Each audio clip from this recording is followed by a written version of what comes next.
ہم شرمندہ نہیں ہیں، انسانوں کو کپڑوں پہ نہیں تولا جاتا۔ آج کا میرا دیس کا مالدار اتنا فقیر ہو گیا ہے، اتنا چھوٹا ہو گیا ہے کہ وہ اپنا تعارف کروانے کے لیے 50 لاکھ کی گھڑی لیتا ہے، 6 لاکھ کا جوتا لیتا ہے۔ آج کی بیگم اتنی چھوٹی ہو گئی ہے کہ اپنے قد کو بڑا کرنے کے لیے وہ 10 لاکھ کا ہینڈ بیگ لیتی ہے کہ دیکھو میرا بیگ 10 لاکھ کا ہے۔ ارے میری بہن، تو 10 ٹکے کی بھی نہیں رہی اگر تو نے بیگ سے اپنے آپ کو بڑا بنایا۔ او میرے دوست، تو 2 ٹکے کا نہیں ہے اگر تو 10 لاکھ کے جوتے اور 50 لاکھ کی گھڑی سے اگر تو بڑا بننا چاہتا ہے۔ ارے اس دھوکے سے نکلو۔ برینڈڈ برینڈڈ برینڈڈ، کہاں جا رہے ہو؟ جب تم اپنی ذات میں بے قیمت ہو تو رب ذوالجلال کی قسم، تمہاری گھڑیاں، تمہارے بیگ، تمہاری گاڑیاں، تمہارے بنگلے تمہاری عزت کو بڑھا نہیں سکتے۔ ابا جان، آج ہم خوشی سے بلند ہیں کہ ہمارے باپ نے بددیانتی نہیں کی۔ گھر میں تشریف لائے، کہنے لگے فاطمہ کچھ پیسے ہیں، میرا انگور کھانے کو جی چاہتا۔ بس فاطمہ رونے لگی، فرمایا امیر المومنین خزانہ تو بھرا پڑا ہے، 1 درہم کا بھی تیرا حق نہیں ہے کہ تو 1 درہم لے کے انگور خرید لے۔ تو تڑپ اٹھے، فاطمہ میں جہنم نہیں برداشت کر سکتا۔ وہ میرے بھائیوں جو دن رات سود میں پھنس چکے ہو، جو دن رات جوئے شراب میں پھنس چکے ہو، کیسے اللہ کے سامنے سرخرو ہو کر کھڑے ہو گئے؟ ایک رات گھر میں تشریف لائے، بچیاں، بیٹیاں، منہ پہ ہاتھ، کپڑا رکھا، دوپٹہ رکھا منہ، اور بات کریں۔ آپ نے پوچھا ارے کیا ہوا تمہیں، یہ منہ پہ کپڑا کیوں رکھتے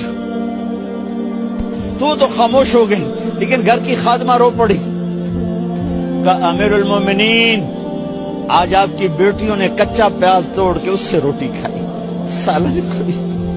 اور میرے آج کا تاجر کہتا ہے جھوٹ نہ بولوں تو کاروبار کیسے، میرا افسر کہتا ہے رشوت نہ لوں تو گزارا کیسے کروں۔ تو عمر بن عبدالعزیز پھس پہ ہچکیوں کے ساتھ روئے کہ میری بچیوں میں تمہیں بڑے اچھے کھانے کھلا سکتا ہوں اور میں جہنم کی آگ برداشت نہیں کر سکتا۔ بھائیو، اس بندے نے اپنے آپ کو ذبح کر دی، اللہ کو راضی کرنے کے لیے ذبح کر دی، اپنی ذات کو، اپنے جذبات کو، اپنے احساسات کو۔ ہاں، اب اللہ نے صلہ کیا دیا، جب انتقال ہوا ہونے لگا تو بلایا رجا کو، جو میں بات پہلے چھوڑ کے ادھر ان کی تھوڑی سیرت بتائی کہ رجا اب میں مرنے لگا ہوں۔ عبد الملک کالا ہو گیا تھا، ولید کالا ہو گیا تھا، سلیمان کالا ہو گیا تھا۔ یہ کیوں کالے ہوئے تھے؟ یہ بے نمازی نہیں تھے، بدکاری نہیں کرتے تھے، کسی کی طرف ان کی میلی آنکھ نہیں اٹھی کبھی۔ یہ ظالم تھے، ظالم ظالم، انسانوں کا خون پیا، مال میں خیانت کی، اس پر اللہ نے چہرے پھیر دیے۔ آج عمر بن عبدالعزیز جا رہا ہے کہ دیکھو میں جا رہا ہوں، مجھے دیکھو میرے ساتھ کیا ہوتا ہے۔ ان کا انتقال ہوا، ان کی میت قبر کے کنارے رکھی گئی اور اب نیچے اتارنا ہے۔ سلیمان کی میت کو اتارنے لگے تو ہلنے لگا اور عذاب قبر پہلے شروع ہو گیا۔ عمر کی میت کو جب قبر کے قریب کیا گیا، ایسے ہوا کا جھونکا آیا،